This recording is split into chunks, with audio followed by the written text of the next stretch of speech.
এভাবে জ্বালাচ্ছ কেন আমাকে? জ্বালিও না কিন্তু, কামড়ে দেবো বলছি।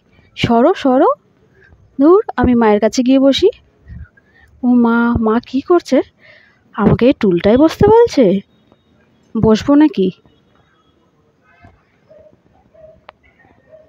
দেখে তো ভালোই মনে হচ্ছে। চলো একটু বসেই দেখা যাক। বাহ, বেশ আরাম।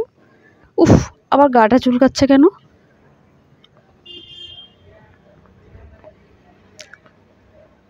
একটু বসে যে রিভিউ দেবো কেমন লাগছে, তাও দেখো শরীরটা চুলকেই যাচ্ছে। কি যে করি! বসে কিন্তু বেশ আরাম। একটু বসেই থাকি। উফ, চুলকাতে গিয়ে যে পড়ে যাচ্ছি, তাহলে বসবো কি করে? একটু ভালো করে বসি। ও মা, এখানে এসেছি, তাও মা জ্বালাচ্ছে, আবার বক্সিংও করছে। ধুর, আমিও কিন্তু মারবো। ভাল লাগে না বাপু। ও মা, মায়ের পুজো দেওয়া হয়ে গেছে। নমো ঠাকুর।